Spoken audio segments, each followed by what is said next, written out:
Hi everybody, how's it going? Thanks for watching. Not sure what happened, but lost some footage that I had filmed for this week's video.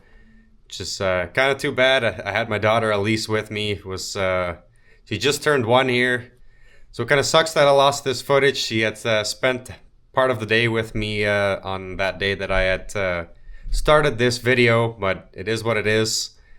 We'll just get into the video here because I don't remember exactly. I did some filming by the milk tanks, but we'll maybe see that in another video. It's a few days later here. Eli's with me today. How are you doing, Eli? Eli, how you doing? Good. It's Saturday today. Tomorrow is Easter, so happy Easter. It's a really nice day today. Gonna be close to 70 tomorrow, so it'll be a good day for egg hunting, Eli. We've been working at cleaning out the trees here on the north side of this farm, north side of this field. And there aren't really a lot of trees that are left over. But where we are here at the moment, there's an approach there, and we'd like to use that approach. So what we're going to do is take out these 2 big trees here, and then a few of these smaller ones so we can get through here with our equipment. But we're going to put some flags here in the ground and have it located just to make sure there's I don't think there's a water line closer to the road here, but there shouldn't be anything here. But it never hurts to double check just to make sure. So we're going to put some flags in the ground here. And then if you remember, we had cleaned up a bunch of rock piles and made one big rock pile. We're also I surveyed it last fall. So there's nothing there, but we're just gonna go check that out to see how that looks, and potentially try to bury those rocks here in the next week or so. Also, I don't know. There's still frost in the ground, I think, but that's kind of it's on the south side of some trees, and there was likely more snow there, so I'm thinking there probably wasn't as much frost there. But we're gonna check that out, put some flags in the ground here, and then use the app so that next week they can get this located. We can take a few of these trees out, and then we'll get back to the farm. I want to service our feed wagon today. Need to change oil on the gearboxes and the planetary, so that's kind of my plan here this afternoon. Right, Eli? Yeah. It's a nice day. It's a nice day. We are in the field here. That's where that rock pile is. Looks like it's it's drying up some, but it's moist under there. Be at least a week without any rain before we could probably do any real work out there. We could try to dig that here this week, but we'll see how it goes.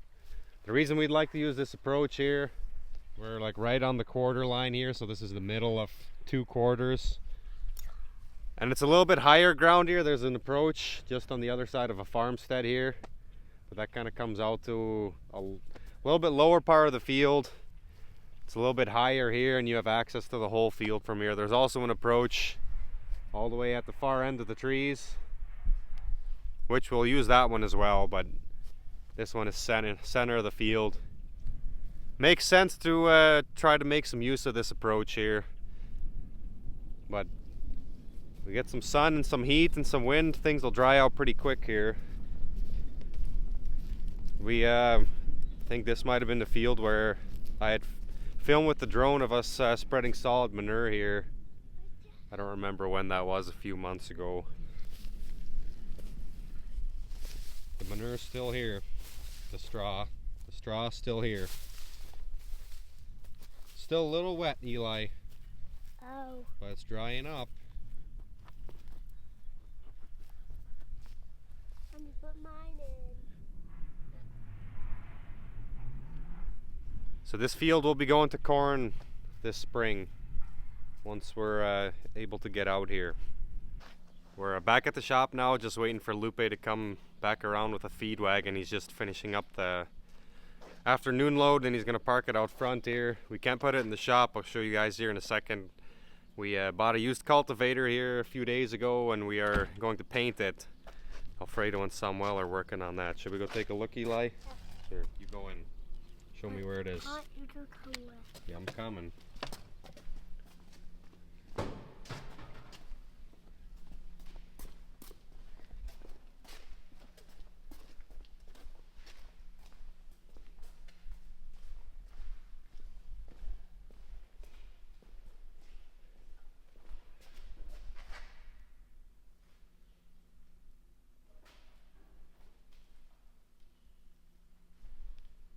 We bought that cultivator from another farmer that upgraded to a bigger size. This one's a 45 footer, which is in general kind of small for most guys around here. They're 50 foot plus, it seems like nowadays, with all the high horsepower tractors. So worked out pretty good for the most part. It's field ready. We need to replace maybe 20 sweeps.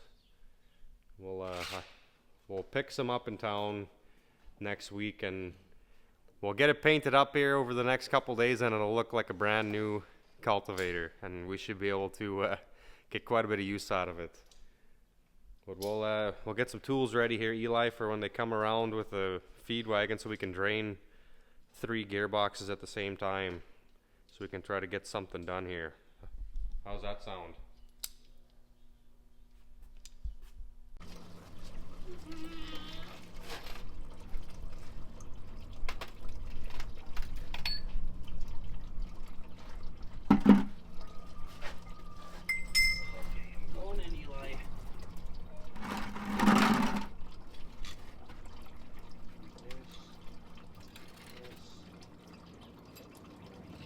Careful with those, okay?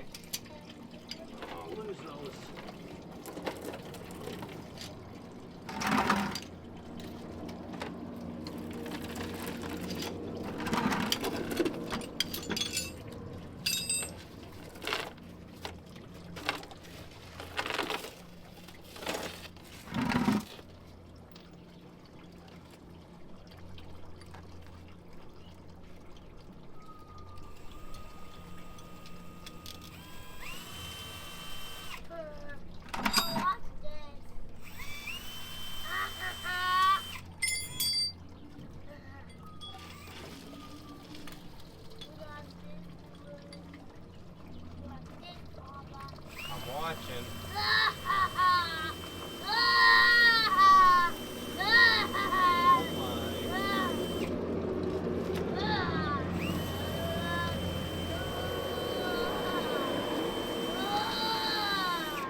Eli, where are you?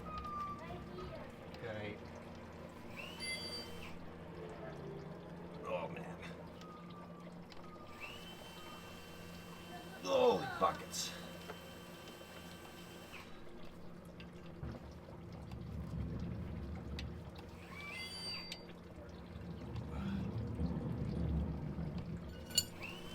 Eli, can you help me for a second?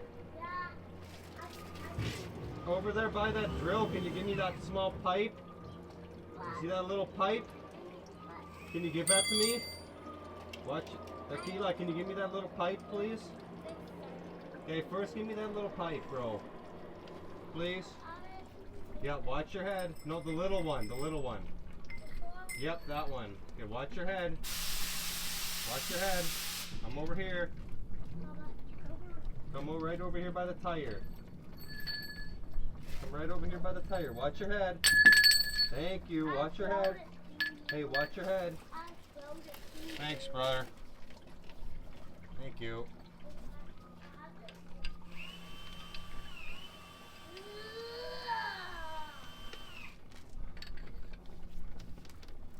Ugh.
Okay, I'm coming.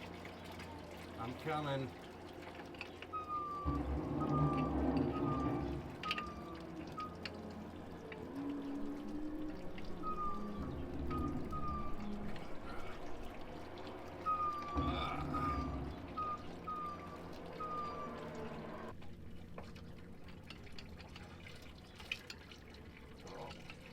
Come on. There we go.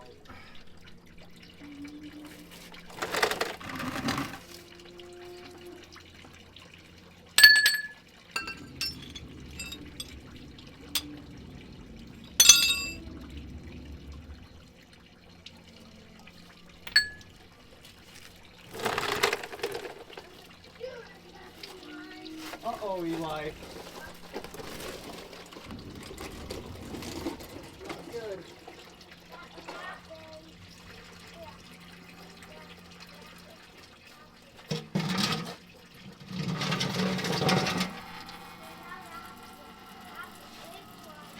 That's too full, bro.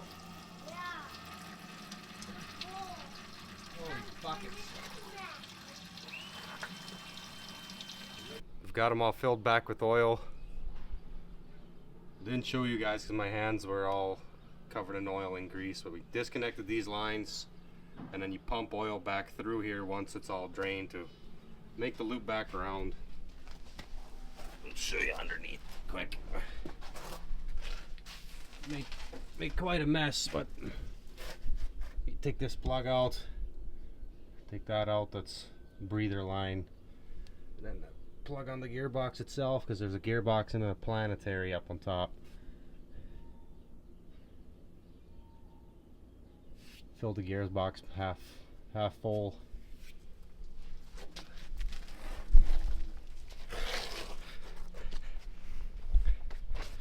There's probably a way to do it without getting covered in oil, but we didn't do it today. I'm all oil, Eli's all oil.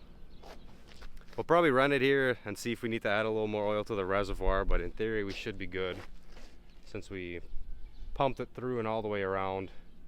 We done, Eli? Yeah. Are you all covered in oil? Your shirt's all oil. Show me your hands. Not too bad. That's not too bad. Sam just turned the PTO on. I don't think we're gonna see that oil drop any, but we'll just have to watch it the next couple days to make sure that oil level doesn't come down. Then we'll just have to add a little bit, but I think we should be good.